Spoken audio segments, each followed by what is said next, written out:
Hi all. It's just occurred to me that maybe positional sacks do have a major problem with them. That they kind of release the tension and position quicker than if you're just being playing normally.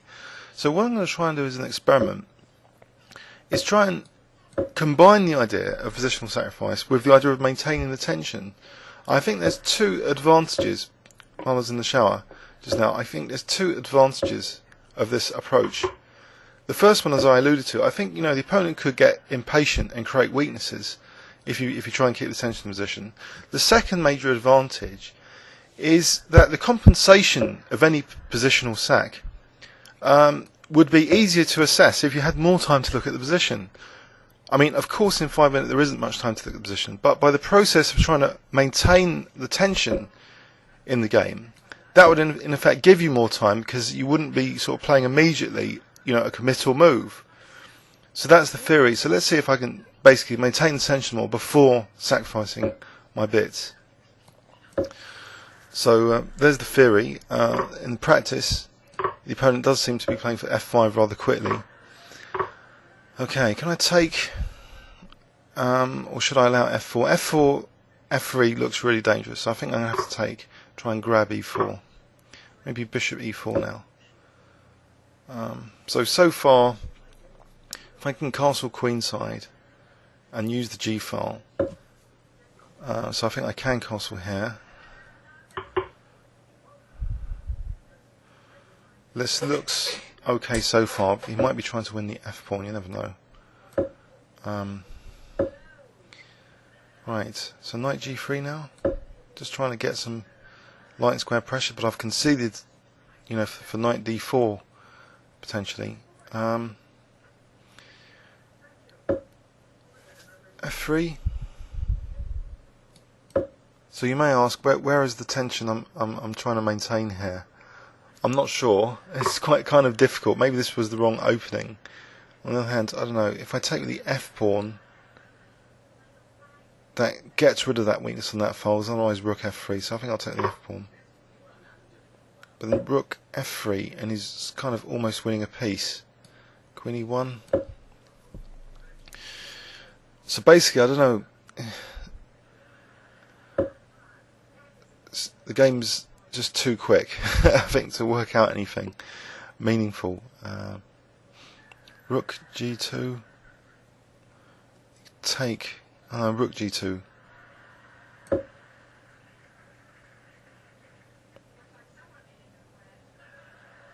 It's good my knight's on c3, because otherwise a combination with taking on g3 and knight e2 would have been working. So he's trying to dislodge that. That's nice of him. And if king b1, then I have back row mate problems, potentially. Right, something to bear in mind.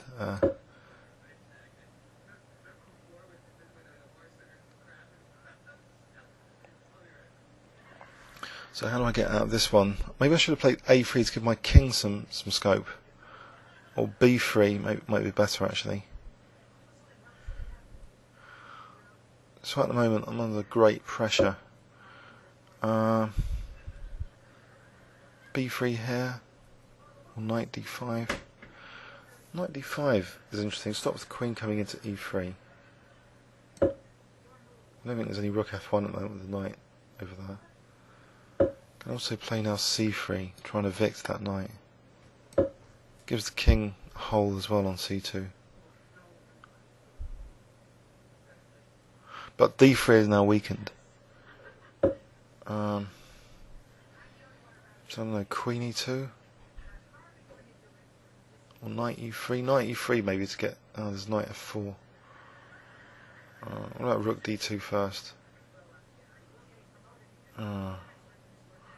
Or queen d1? Queen d1 stops knight f4 for the moment. Because the queen takes f3. Protects d3. If the rook moves, I don't know, maybe I can consider knight e3 to f5.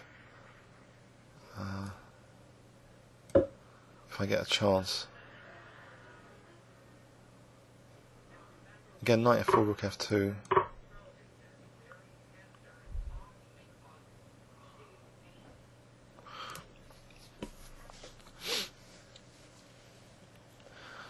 So in practice, I don't know if you could say my play I've been maintaining any sort of tension. In fact, I think I should just take on f3 here. More simplification. Maybe king c2. But on the other hand, I haven't wildly sacked a piece accelerating the pace of the game just yet. Do I want to take on f4? E takes.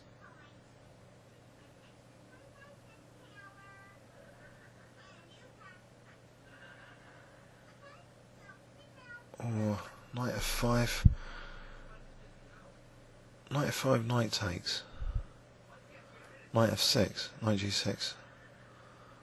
So why can't should I just take on c7 or something? No, the rook. I'll take there.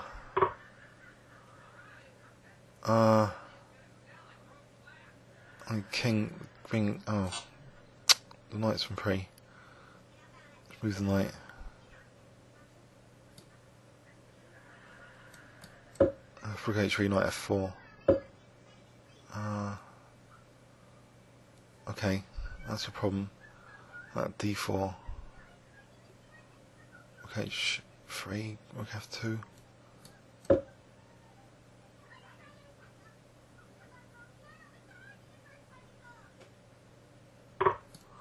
f3, knight g1.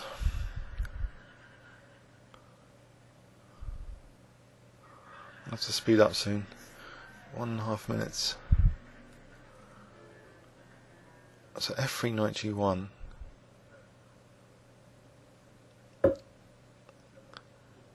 D5.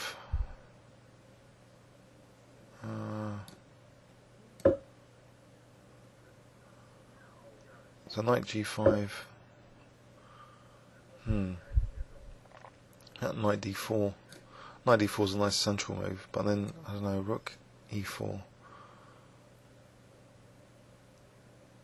Okay, so knight f4 it is. If I can get knight e6 from rook f8, that would be nice. But that's not going to happen.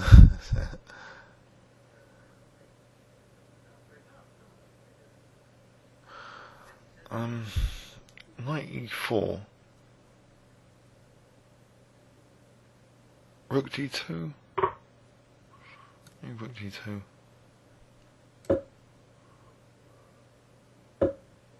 Oh. If I take, I don't know, rook e2, keep the rooks on. Alright. Now rook e7. Now I'm getting this knight e6 that I was talking about earlier. So if knight takes, there's almost, but he's got, he's got rook g8.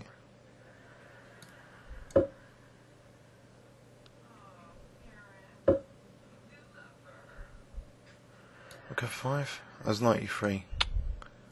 I can get the king out first.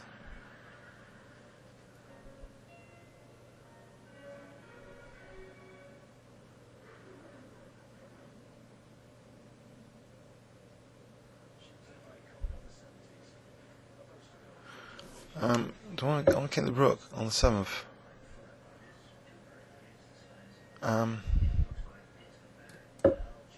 I should have waited maybe at h3, so that rook h5 is winning a pawn.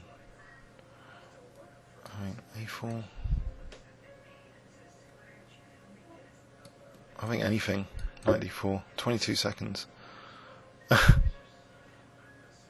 I've got to move very, very quick. Without allowing knight e3 check there.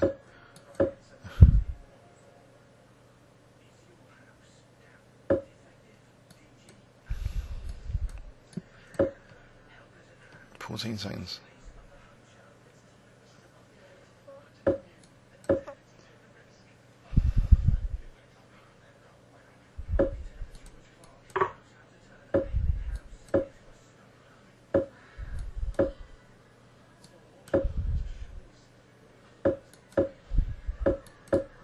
Oops, just dropped the rook. Oops, there was mate there.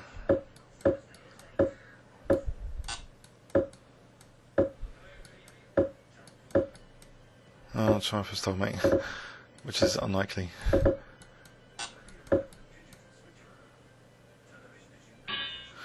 Yep. This is not a good morning, it's got to be said. Oh God. Yeah. So much for concepts at the start of the game. Yeah, comments or questions on YouTube. Thanks very much.